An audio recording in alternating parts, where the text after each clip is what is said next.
भैया, कोई जोड़ नहीं।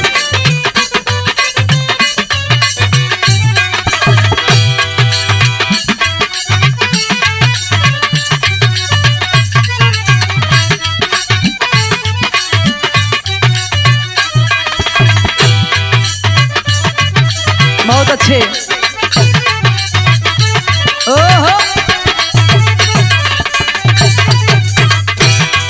जिया,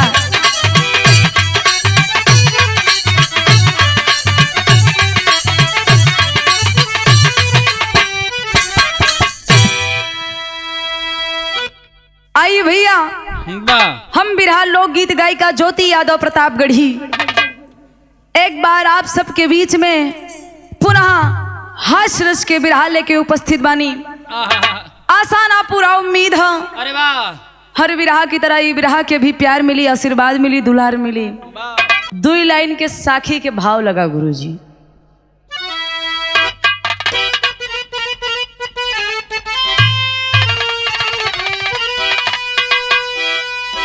एक धोबी की नार नबे,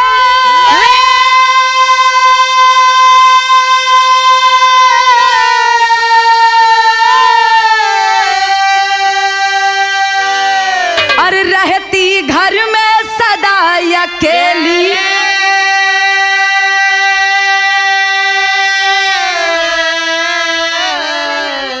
कबीता 7 साल ना भइले ये कहूला।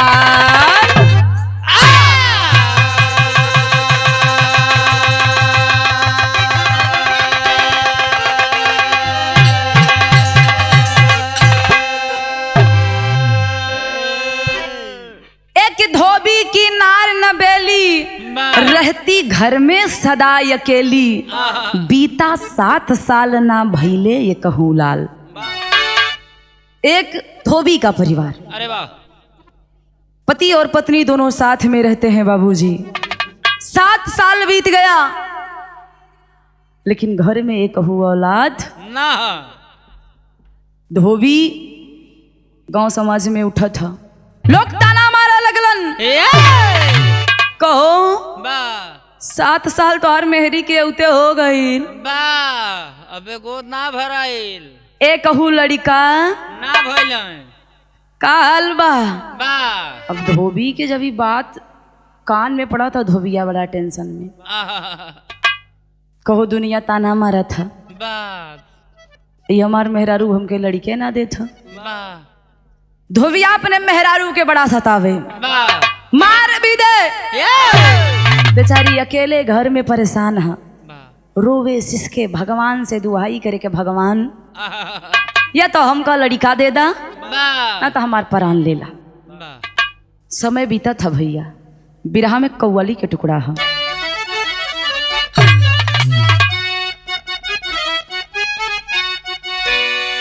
कि रख ले रहली नयनावा में तो के सनम,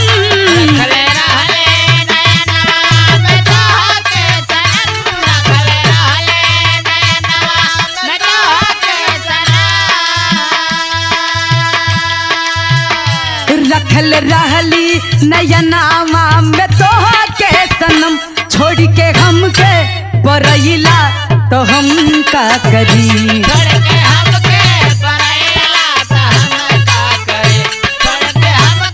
जियो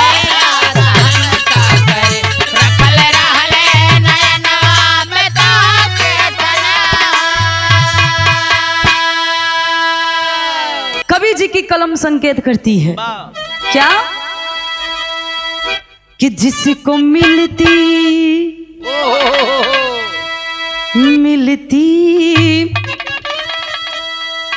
कि जिसको मिलती है औलाद मगरूर है।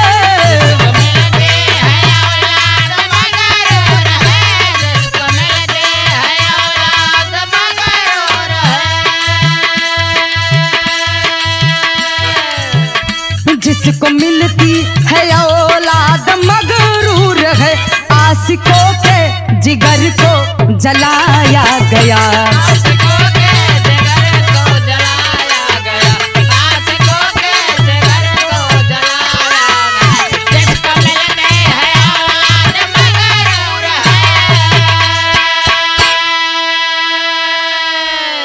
जिसको मिलती है औलाद मगरूर है, वाह आशिकों के जिगर को जलाया गया।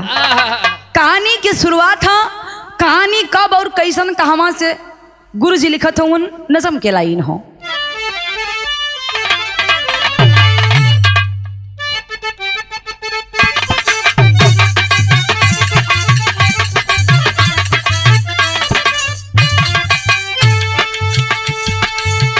हो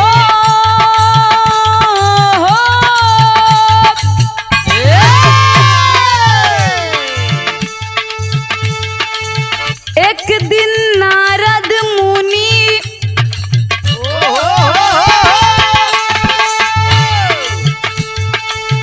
एक दिन नारद मुनि बीड़ा को बजाए हैं।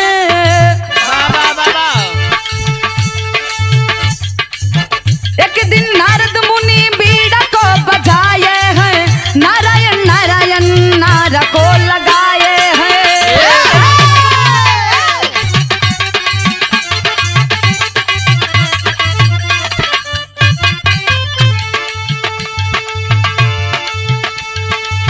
मचल गए धोबिन, घर में बैठी हो अकेली थी, बोली बाबा को पर्दे में वाई अकेली थी।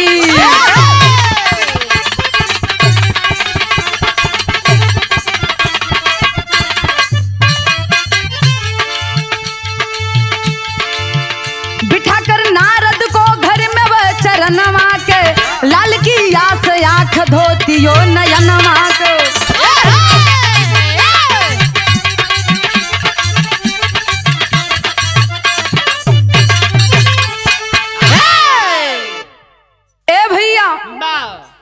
कहानी के शुरुआत है, कहानी कब और कैसन कहवा से है, ध्यान दिए आप लोग। एक दिन के बाद था, धोबिन घर में बैठल है, सिसकत है, रोवत है।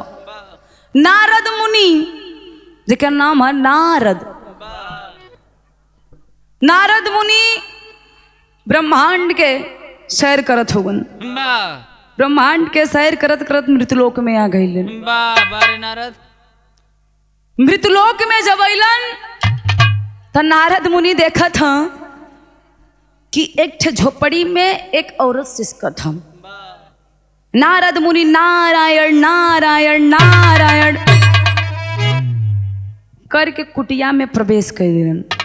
जब कुटिया में प्रवेश भइलन, हे भैया, त नारद जी के दोनों हाथ जोड़ के धोबिन स्वागत कैलस, पैर धोलस, आशीर्वाद लेलस।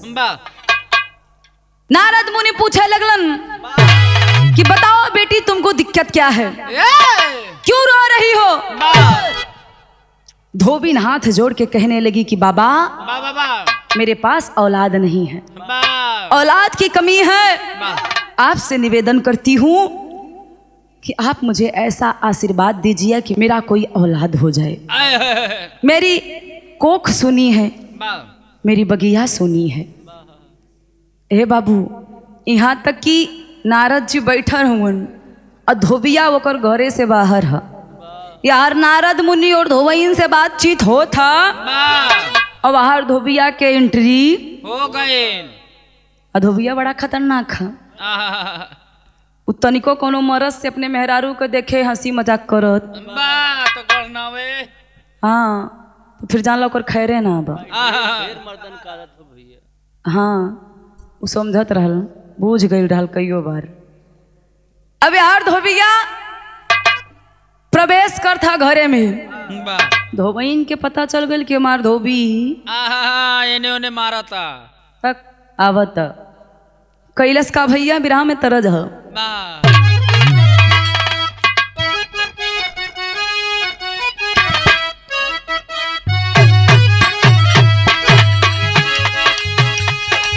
बड़ी मिजाजी की था, कोनो दुल्हन के दुल्हा परदेश भये भैया, दुल्हनिया कहे राजा जी इतना दिन तो बहरे रहला, ठीक है बा, एगो बात सुना, हर दिशा में जाइया लेकिन एक दिशा से बड़ा हमके एलर्जी है। मर्दा करे की पगली तो के हर दिशा से एलर्जी बा, लेकिन आज स्पेशल कौन दिशा है? दुल्हनिया के जे वहां से गईल है लौटल ना ठीक ठाक। लौटल बा तो जान ला गड़बड़े है, वाह दूठो आगे दूठो पीछे, वाह लेकिन जाइए है मत। वाह 4 गो लेके आइल है। आओ बतावत हो। अरे डूबी मर बोए राजा,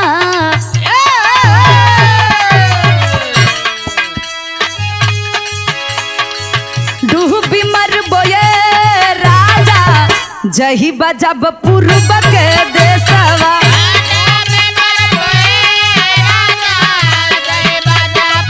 जिया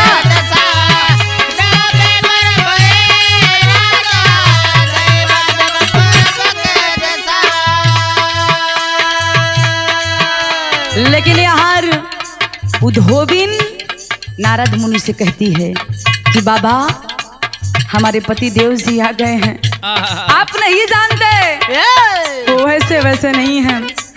अगर आपको कुटिया के अंदर देखेंगे वाह वाह वाह तो उनको पक्का डाउट हो जाएगा कि आप हमारे लिए आए हैं या हमारा आपसे कोई चक्कर है। चक्कर है बाबा आप यहाँ से चले जाइए।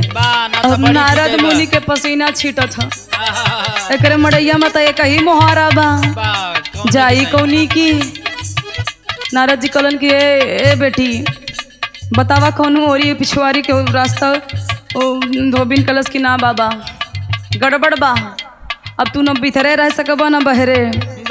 एक बात सुना बतावत हो।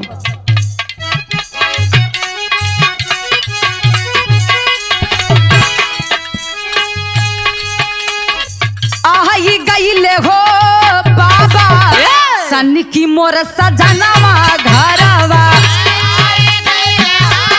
जिया से सही हो।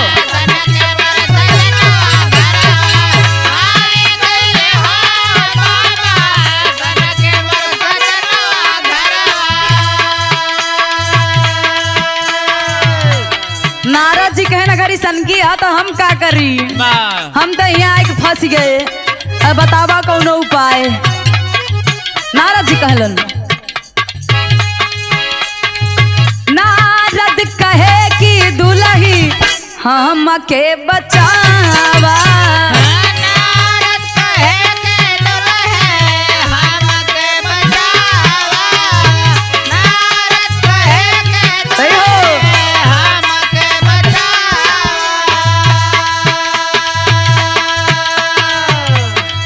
घरवा में कटहू तू हम के छुपावा,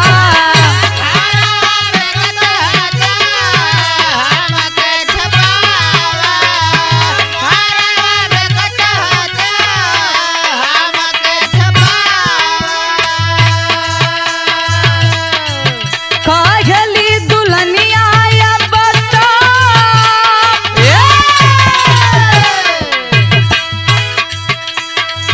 कहली दुल्हनिया या बता देहिया लुटाई बाबा सन की मोर सजनवा घरवा आई गईले हो बाबा सन की मोर सजनवा घरवा।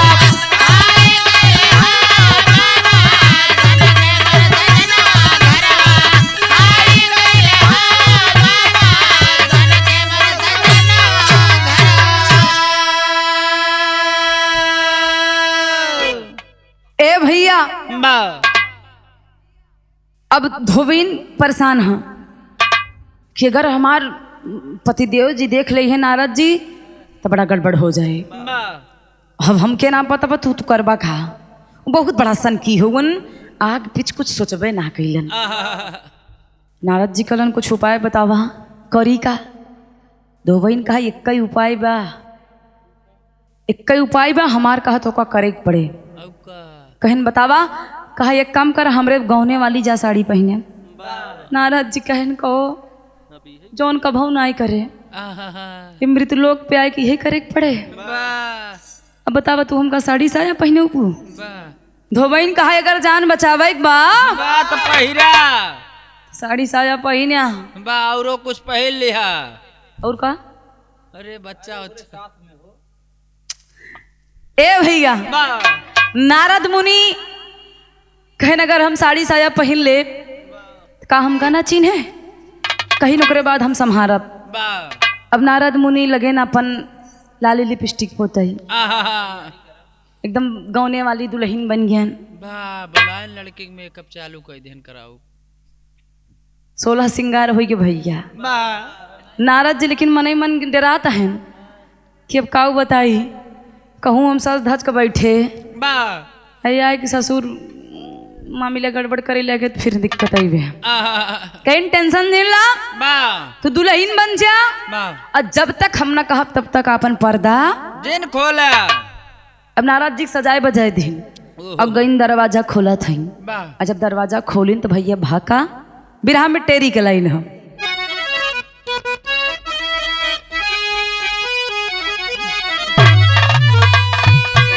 अरियागन में धरती ना पे जोगिया, अरियागन में धरती ना पे, अरियागन में धरती ना पे जोगिया, तो धरड़ी वसुंधरा भूधरा मेदनी कापे ये हो कापे ये हो। धरड़ी वसुंधरा भूधरा मेदनी कापे, आंगन में धरती नापे जोगिया। ए भैया अब नारद जी दुल्हन बन गए, धोबइन दरवाजा खोल देस, बा धोबी घरे में प्रवेश के हेस, और वही चटकार लाल साड़ी बा पड़ी निगाहें पे। बा देखे सुहाग रात वाली। अब ओकर माथा चकरात है, आहा उल्लखते है। बा आ जब लखत बा त करत का गुरुजी तरज है खे।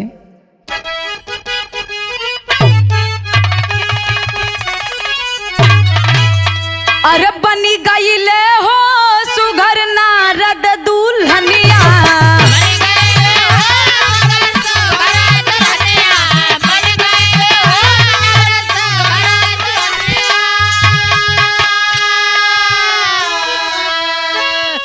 देखी के धोबिया देखी के धोबिया पूछे लबारी धनिया, बनी गईले हो सुघर नारद दुल्हनिया।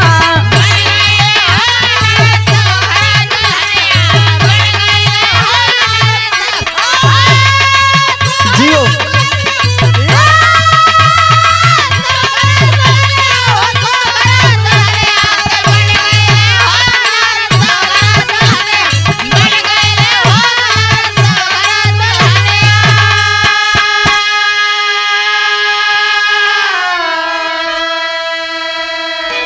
बोली धोबिनिया सुना हमरे सजनवा, ससुरे के लोग नहीं दिहले ठेकनावा।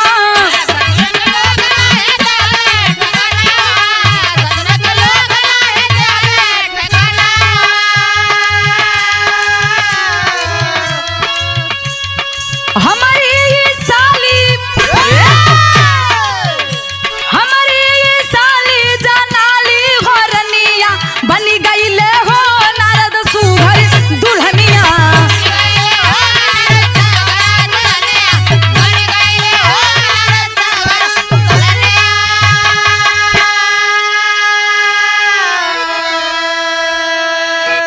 ए भैया जब दरवाजा खोले धोबी जी, अब नारद मुनि वही लड़की साड़ी में बैठे हैं, कहन कहो ई क्या है? बा हमके 2 घंटा घरे से गायब हो गई, ई नया मेहमान के आई है। अच्छा जब मरद रहे तो बड़ा चिढ़ाड़ के बोले, और मेहरारू है तो बड़ा मिला के बोलत है के है होई। अच्छा हमके 2 घंटा घरे से अभी बाहर भइले बा, ई के है? नया मेहमान के आई है? बा तार मौसी है। ए भैया बा अब धोबिनिया बेचारी डराते ही है। कहा ये स्वामी बताइए क्या है? कहन बताओ इतना कहे डरात है? के है? कहन बताई ई हमार बहिनिया है। बा कहन तोहार बहिन? बा तैता हमार सड़ुआए लागले। कहन करे पगली बा ई तोर बहिनिया कहाँ रही है? बा काहे का बताई स्वामी, बहुत गड़बड़ घरे पर ही आहा, सास ससुर कुल मार के घरे से निकाल दहन वाह हमार बहनी हमरे लगे आई हन अब जनता यह स्वामी बहनी बहनी प्रेम है निकार नहीं पाए धोबिया कहे कौनो दिक्कत नहीं तोहार बहन थमार सढ़ुआइन असड़ुआई ना धा ए भैया वाह धोबी एकदम खुशी है कहन तू रच्चो मलकिन गड़बड़ ना कहूँ सड़ुआइन 1 महीना 10 दिन जितना उनकर मन कहा वाह साल भर मन कहा सालों भर रहा आहा, कभौ न जाए के मन कहा तो कभौ जन जाए धोबैनिया कहा कहो ई धोबिया माल लागत गड़बड़ाता है आहा, कहा अगर मुंह देखे तब कौन दस हो बिना मुंह देखे ही अगर धोबी डरा गई वाह दिन पूरा बीती गए वाह रात बीते वाली है आहा, साझी के बेला है धोबैनिया बेचारी चक्की चलावत है वाह और नारदो मुनि कहन अगर बैठा रहब हम आहा, तो एक शंका हो जाए वाह बहनी आई बहनी खात बटावे चाहिए बटावे के चाहिए वाह। नारदो मुनि गए वही अपन जात पकड़ के हिलाता है आगे पीछे और कबहू करे रहे तब तो जान नहीं वाह कहन है बचिया बची तनी सरामा ये राम चलाऊ नहीं बड़ी गड़बड़ हो जाए आहा, हम कबहू पकड़े ना यही से वाह हमार खुल गया तो नारद मुनि धीरे से इशारा करन धोबैन समझ गया वाह कहे टेंशन नहीं ले तू प्रेम से कर वाह अब धीरे धीरे दोनों जने चक्की चलावत हैं वाह हर चक्की के नशा आधा पल्ला खुल गया करियाई दिखाई गए अब धोबी एक निगाह हूँ करियाइन बा आहा हा हा रे बप्पा वाह क्या माल है कहा ये तनी सुघर सड़ुआइन वाह सार एकदम बकलौलैया है आहा, निगाह एकदम लड़ाई धरत है वाह कमर पर सोकर निगाह हटत ना नाई बा वाह यार दोनों जनी पीछे जुटी हैं वाह और बेचारू एकदम टकटक वाला गाए हैं वाह जैसे टीवी में कबू मैच आवत है आहा, इंडिया और पाकिस्तान के वाह उसी समझा कम मौका मिले पाटे पटकी ए भैया यार निगाह आए बेकदम वाह और जब निगाह कुछ देर तक टिका रहा कंट्रोल नहीं कर पास एक ठे बात कहेस का कहेस भैया भी हम तरज हो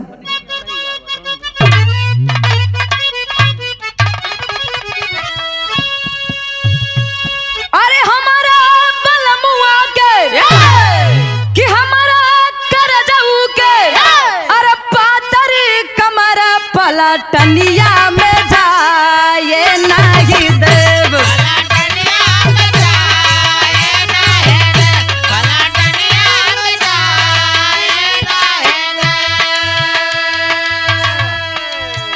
अब यार धोबी महाराज के जान ला जियरा वही करिया ही पेटका बा निगाह हटत नहीं बा कहे ने ए सड़ुआई दिन बीती के तोहरा बाजी खातिर तरसी गए जब सड़ुआइन रहे तब बोले अब बुलावा था कहा ये सड़ुआइन एक बात कही मूड़ी हिलावत है कहे कही दे नारद जी कहन सुना कहा थन का कहलन भैया कि धीरा से चकिया अरे डोलावा सड़ुआइन जिया राई हमार जरी जरी जाए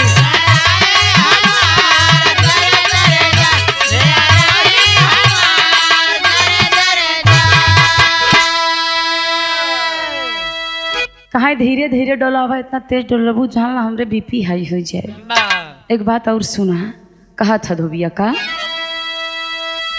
धोबिया कहा कि ये सड़ुआइन एक बार अपन घूंघटा उठाए के अपन चेहरा दिखाई दे तू करे जब हमार चुड़ाई जात नारद मुनि कहने लागत गड़बड़वाई धीरे से धोबिनिया खोदन धोबिनिया कहा ये स्वामी बताई ना ये हमरे बिट्टी घरे एक रिवाज है केहू के सामने पर्दा ना घटौती केहू के सामने अपन घूंघट ना उठौतीन और उठवावा जीन बेचारी बड़ी मारी गरी आई गई बा कहूँ एक मरद सुन ले तो बहुत फिर मारे अब इनके कहाँ रहा इस बा कहाँ ये सड़ुआइन जाना था बहुत दिन से हमार मन कहत रहा कि हम ससुरारी आई जाई लेकिन तू आई गयो हमारी इच्छा पूर हो गया तो का देखे कसम से बहुत मन रहा लेकिन तू आई गयो बहुत निक करू हमार जीव जुड़ाई गया एक काम और कह दे, तू अपन चेहरा हमका दिखाई दिया, कौनो दिक्कत ना बिया। अब नारद जी कहने लागत गड़बड़वाई दे। धोबिया कहा कब इतना देर से बताओ थी, तोरे समझ में नहीं आवत है। ई खातिर ती बिट्टी आई भी है, कौनो मुंह देख ले रन, एकर मरद बहुत मारे से। अरे बाप रे बाप, यार धोबिया कहा आज बिना देखे मानब ना, कहा ये मलकिनिया तोरे हाथ से जिंदगी बीती के खाए, पता नहीं वही कहते का रोज बनमत है। सड़ुआई ने आज हमारा आई है एकदम बढ़िया से पूरी पकवान हलवा बनवाई उनके हाथे खा तब मजा आए। हम नारद जी कहन बतावा कहाँ आए फंसे हम। नारद जी कहन कहो अमृत बनोग से हुन नहीं बा। अब इधर धोबिया बड़ा चलाक है, ये जानत बगर मेहरारू छोड़ दे तुम्हारे मेहरारू बने सड़ुआइन ना बने, और एकरे हाथे हमका खाई ओई के ना मिले। कहन तई चल बहरे बैठ, आज सड़ुआइन हमारा अकेले खाना बने। अब नारद जी जब जाने का सब्जी का वो छई, तेल का वो छई, कुल लेहन कम लपेट अपने तनी से दिमाग लगाएन, जोर देहन अपने शक्ति पे, तो देख लेहन आटा सान के पूड़ी बना था। अब उनका ये ना पता बा कि आटा तेले सान जाते पानी सान जाते। नारद जी जैसे उनकर बुद्धि करे वैसे अपन लपेट लपूट के कुल धई देहन। और जब खाना बना भैया तो धोबिया के सामने परोसा था। होत का भैया एक बिरहम तरह जाए।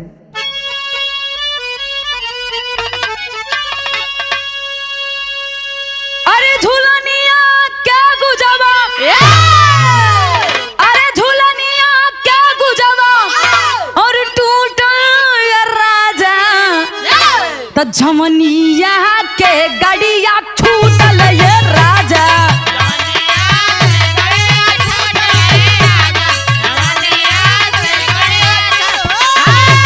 जियो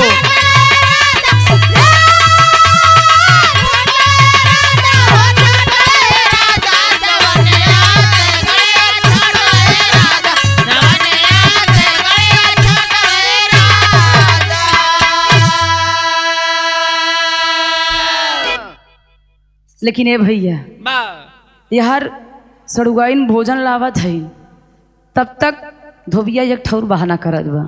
बहाना का करेस, अरे धोबिया कहे या मदम बथला कपरवा पजरावा या मा ओढ़ादा ये चरवा।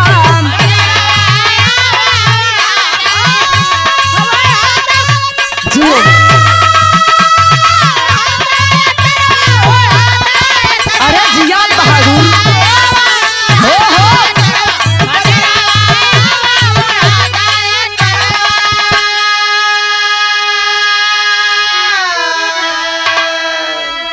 धोबिया कहे ऐसन खैली न खाना, अरे धोबिया कहे ऐसन खैली न खाना, अब बहिनी तोहर फुहर बाड़ी ये माना।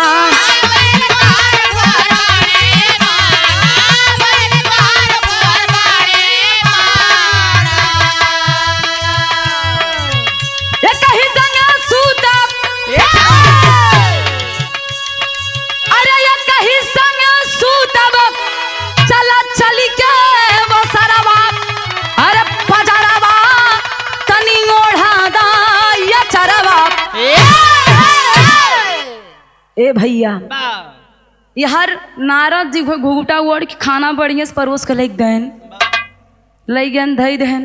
अब वो सोचे न मार सड़ुआइन बने बस जान ला बढ़िया टेस्ट हुए।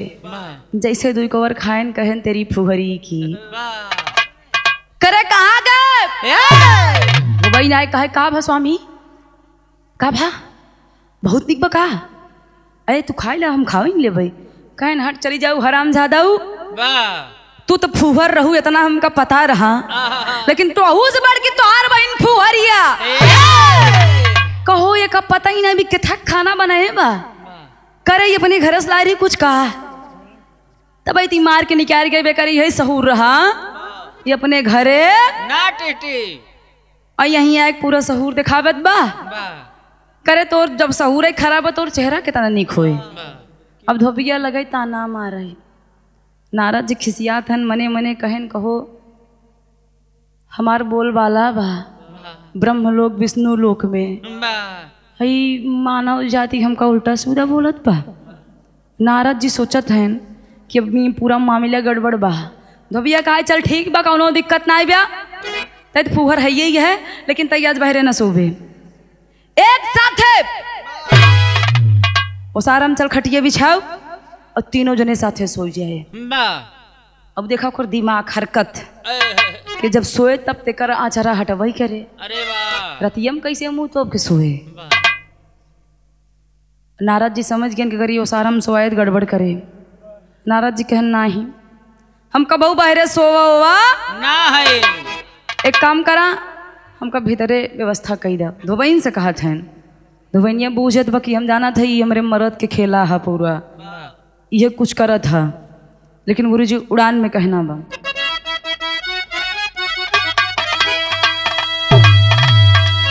तीनों तीन जगह पे सोए अंदर से दे ताला। अरे उठ के धोबिया तोड़ दिया अब तनिको रहल ना जाला। अरे आंगन में धरती ना पे जोगिया तब बादल शशि मयंक निष्पति चंदा पे ढापे। ए भैया धोबिन समझ गए कि अगर बहरे सोही तो आज पूरा मामला गड़बड़ हो जाए।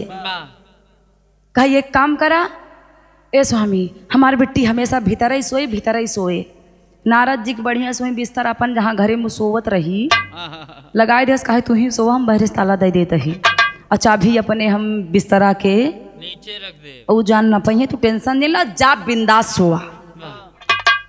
नारद जी चल गए सोवे और यहाँ धोबिया बेचैनी होत है ओकरे नींद ना आवत है सोचत बा कब हम जाई कब लपक के धाली ही मुंह देखी ओकर आओ न देखिस ताव देखिस रात हो गधियरिया अधियरिया रात बेचारे धाई करवट लेत बधाइयो करवट लेत और रहाई जब ना भई तो ताला देखत बा दरवाजा में लटका है चाबी हर बार हेरे चाबी ना पाएस तो करे आओ न सूझे ताओ सूझे एक ठे ईटा उठाएस और ईटवा फेंक के तालवा पे मारेस। जब ताला खट धीना टूटा तो नारद जी के आँख खुली गई। नारद जी जान गए कि गड़बड़ घोटाला हो गया और जब भीतर आ गया तो करत का भैया इलाहाबादी भाव है।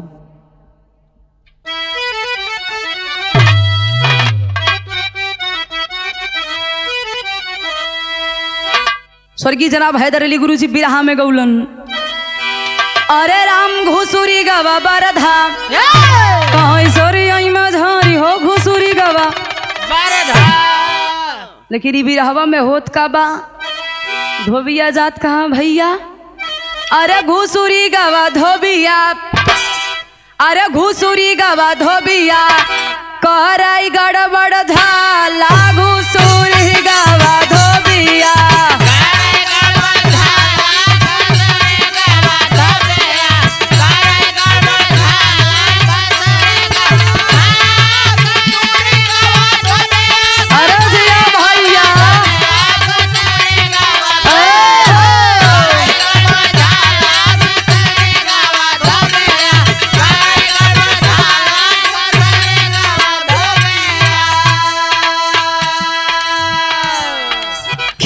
तानिया में खुल गया नारद के वो हारावा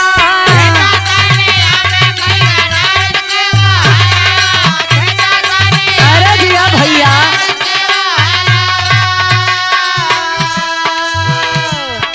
कहीं सन साढ़ू आईन धोबिया करई मन बेचारावा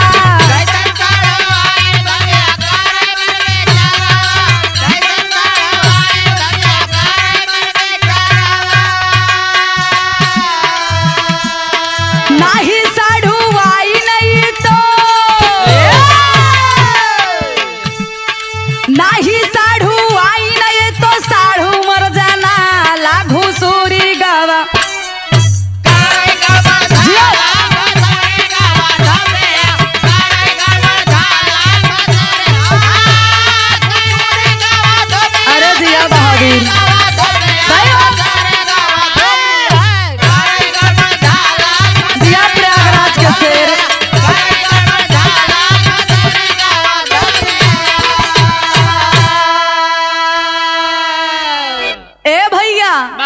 अबे हर ताला वाला तोड़ के लगाए हुए चादर खींचे नारद जी जान गए अब तो लागत बा कंठी माला सब टूट जाए इशार ले दे ले आज।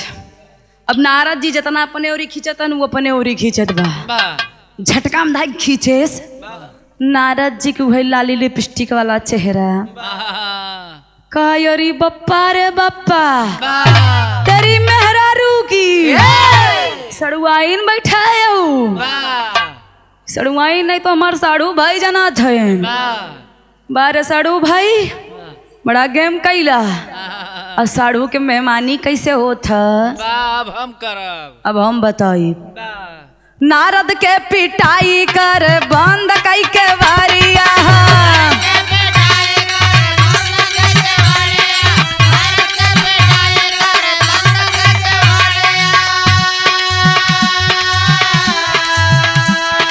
जल्दी आवा भोले बाबा टूटी मोर कमोरिया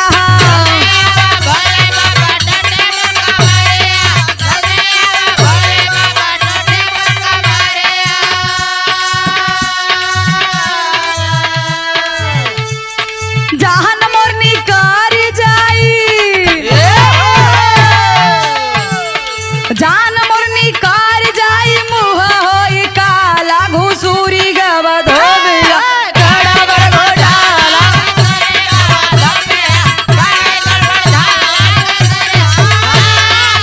जियो जियो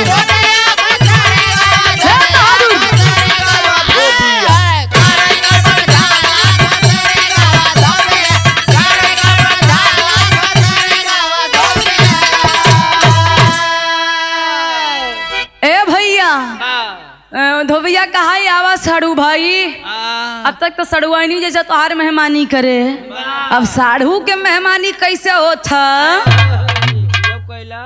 आज हो तो कब पता चल जाए हराम जादी जब हम घरे ना रहती है कुल करा था भैया करे 7 साल से लड़का ना होता लगा हुआ एक ठे बढ़िया से बासे का हरियरे गोदी उठाएस और जब बासे का हरियरे गोदी उठाएस लगा दे तेरी पीठी दे नारद जी कहने रे बोले बाबा तो जान ले ली अरे एड़भंगी जल्दी आवा ना तो इस सन की मरद आज हमके मुँह आके छोड़ी भोले बाबा जब नारद जी के पुकार सुने तो अपने कैलाश पर्वत से उठ के मृतलोक में आवत हैं। जब मृतलोक में आए तो देखत का है भैया पहपट के लाइन बा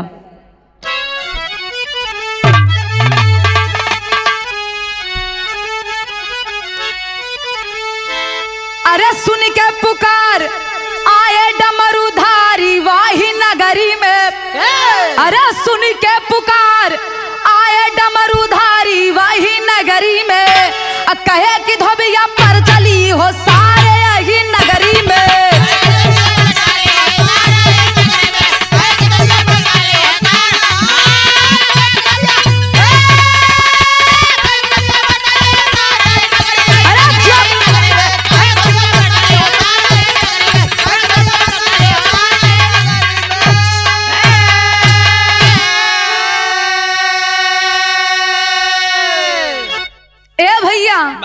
भोले बाबा अब घूमत घूमत आई गया देखत हन त नारद जी कोठरी में झाकत हन कहे भोले बाबा निकारा यहाँ से अड़ी सार मर मरले बा कर यहाँ एकदम टेढ़ हो गया बा और धोबिया तब तक झाका था कि केसी बतला था कवान झाका था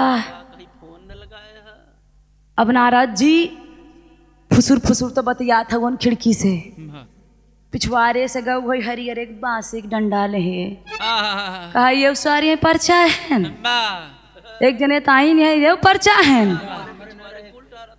आवा एक जने पकड़े ही या तोहरो मेहमानी करी लेस वही बांस से गोदम मारे से एक पीठी पे शंकर जी निहुर गए कहन कहो दुनिया हम चलाई सारी हम इनके गिराई दे हम चाहे चाहे जका गिराई दे कितना बड़ा हैवान है मानव है कि दानव तो जवन मार मर ले कि खड़ा होत ना बनत है खिसिया के टंगरी पकड़ के शंकर जी के अब देखा धरती पे आई है अपन शक्ति यूज ना करते हैं मानव रूप में आई है शंकर जी के लेके घिसियाए को वही टंगरी बा दुआरे कंकड़ बिछा है आहा पीठ खिसियात एकदम रगड़ा था बा लाइक हुए घिसिया टंगरी कोठरी में दूसर की बंद कर दिहेस दूसर की कोठरी में बंद कर कहा सार तू वहीं पड़ा रहा बा आई हमरे मेहरारूस मिले बा मौका मौका पे सेवा करब सबका सारे तोहरे से देना है कि आज तक हमारे 7 साल से लड़ी क्या नहीं भा अब बिना तोका से हम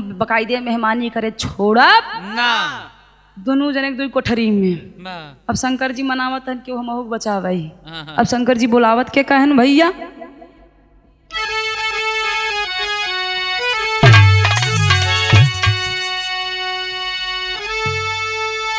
बंद किया दूसरी कोठरी भोले मुस्क चढ़ाई हो और देर हुआ जब नारद जी विष्णु को लिए बोलाई हो अब देखा शंकर जी तो फंस गए अब जब जान रहे नारद जी के शंकर जी से कुछ न उखड़ी खुद ही घेराई गए कहा अब इनसी कुछ न बात बने ये अपन संहारे हमार कऊ करी हैं बा लगे नारद जी विष्णु जी के आवाहन करे याद करे विष्णु जी आयन मानव रूप में विष्णु जी फिर वही खिड़की के सहारा लेहन आहा अब उनका का पता कि 2 जने अटकाए हैं नहीं में बा विष्णु जी कहन का हो नारद यहाँ का करत हुआ बा कहन बोलो जिन धीरे से बोलो नहीं तो धोबिया सुने बड़ी मार मारे भाई एक जने के फंसाए बा बा कहन के का कहन भोले दानी जोन दुनिया के मालिक बनत हैं बा उन्होंने कोठरी में फंसाए हैं बहुत मार मारे बा करिया उरिया में जम कला का डैमेज ही है विष्णु जी कहन ई बात बा अरे हम दुनिया चलाई था काय दुनिया उनिया यहाँ न चले बा यहाँ अपन जान बचाऊ पल्ले बा यहाँ धोबिया चले केहू को नहीं चलता है बा तब तक धोबिया फिर कान लगाए बा काय तेरी मेहरारू की बा करे 1 ठनाई 2 ठनाई 3 ठनाई चौथा कहाँ से आवत है बा हम तो तीसरे पर ही चौथा आई है काहे रुका 2 साड़ू पकड़े तीसर को जने के पकड़ा लेस फिर वही हरियर एक बास एक गोदी मारी से तेज खींच को ही करहियाई पे और जब करहियाई पे लगा तो विष्णु जी निहुरी कहन अरे बप्पा ये तो साला जोन चपकी बनवाए बा कहो नारद बा ये पहले बताए हो तो हम काहे काई आहा नारद जी कहन कहो प्रभु बा हम बचावो यार हमका मारे सार धोबी अरे तू दुनिया के मालिक ये धोबिया से डराई गया कहे नहीं इतना ही जान पावत धरती पावत रहत कुल शक्ति उक्ति हम सब बुलाई क्या यही तो बड़ी मार मारे बा कहे सुनो मरबई न करब सारे तोहार सक जब तक ही हम छुड़ाए न दे तब तक मानब ना अब देखा धोबिया के शंका होगी अगर 3 जने आई गए फिर एक आठ तो कौनो सारे बई हुई हैं बा लाई गौ न तीसरी कोठरी में बंद करे बा अब विष्णु जी याद के का करते हैं भैया आल्हा के लाइन हम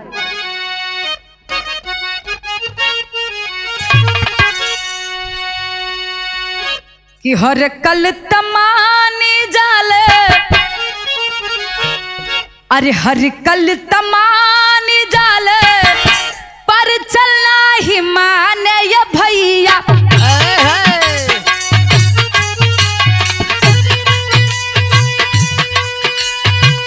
धोबिया अपन मानावा में करला बीचा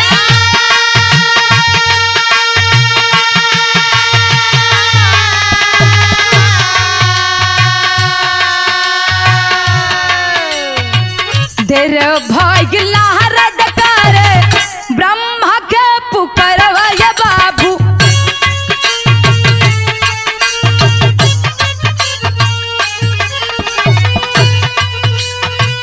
ब्रह्मा जी हो पहुँच गईले धोबी के दूर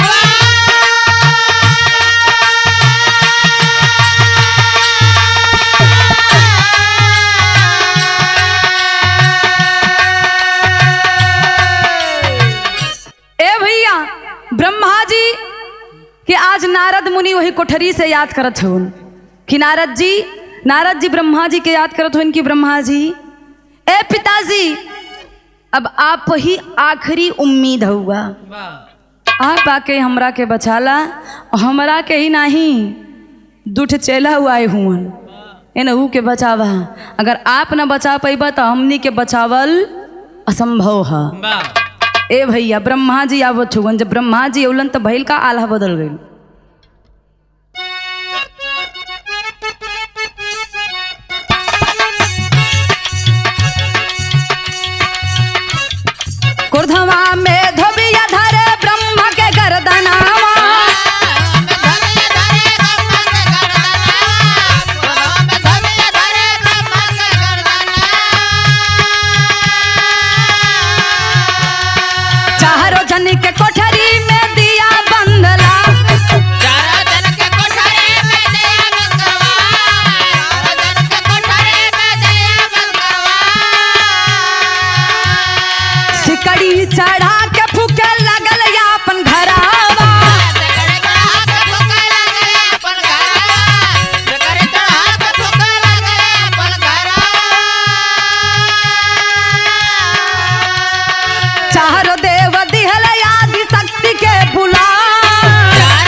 अब ब्रह्मा जी आए गए, जब ब्रह्मा जी के धोबिया देखे से कहा ये बहुत परेशान हुई गए।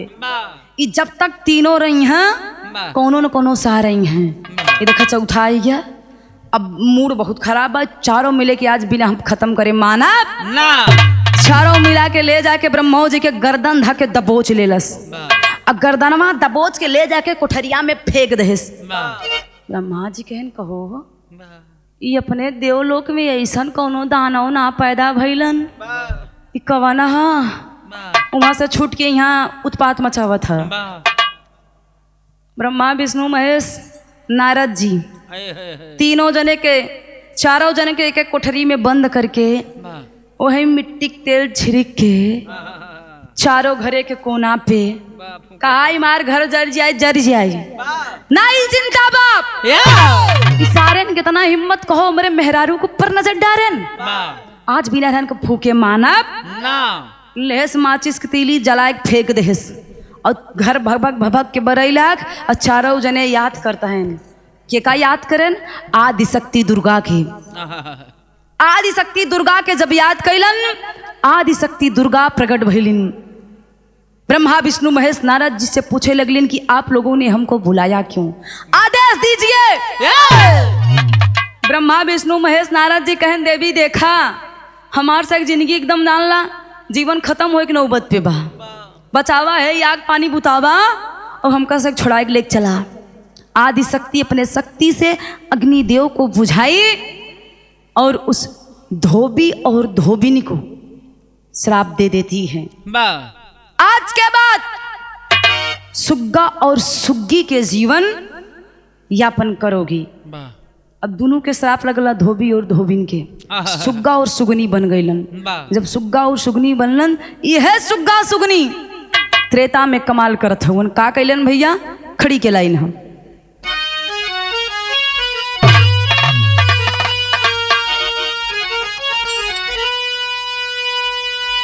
सुगिया सुगवा त्रेता मानो तनमा धरी तब भइले धोबी घर जनमावा यावत की नगरी।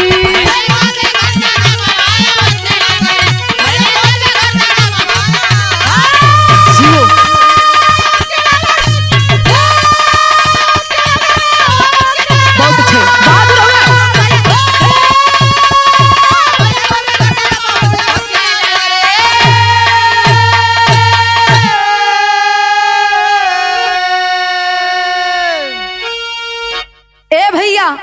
त्रेता में सीता जी के बचपना हम उहे सुगिया और सुग्गा के जोड़ा।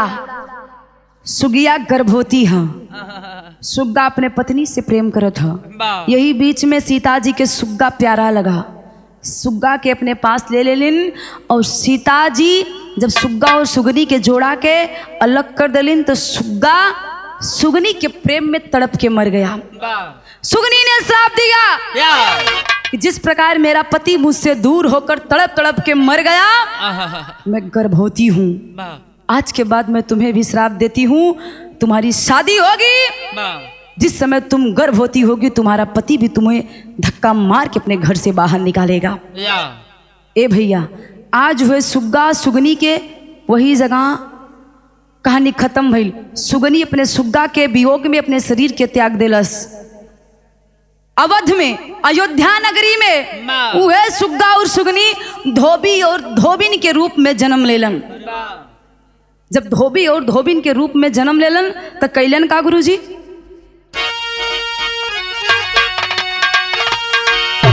पाके विजय लंका से रघुबर जब किया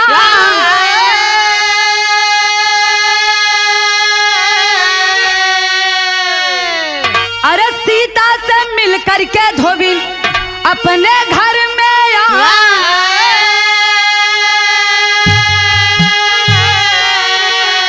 तो धोबिया मारेला में हनावा यावत की नगरी।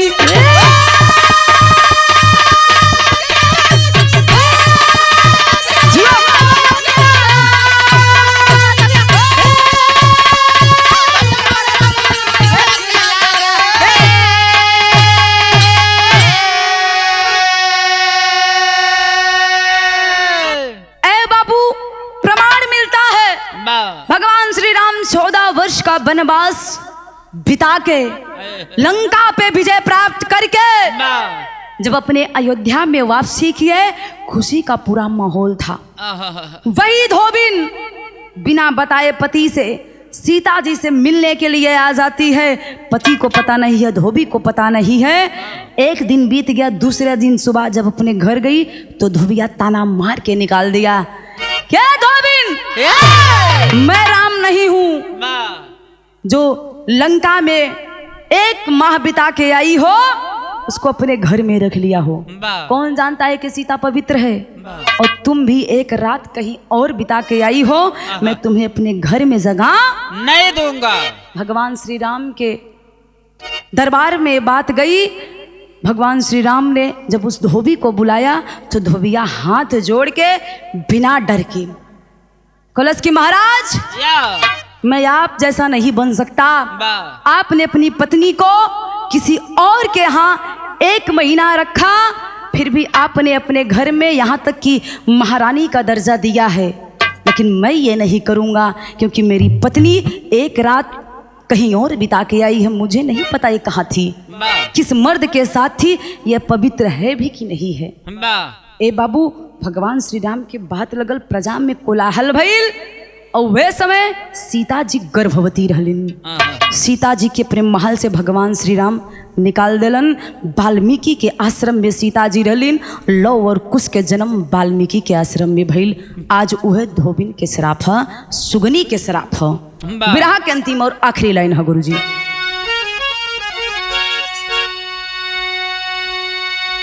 गुरु बिहारी गुरु गणेश रघुबर को खबर जब आई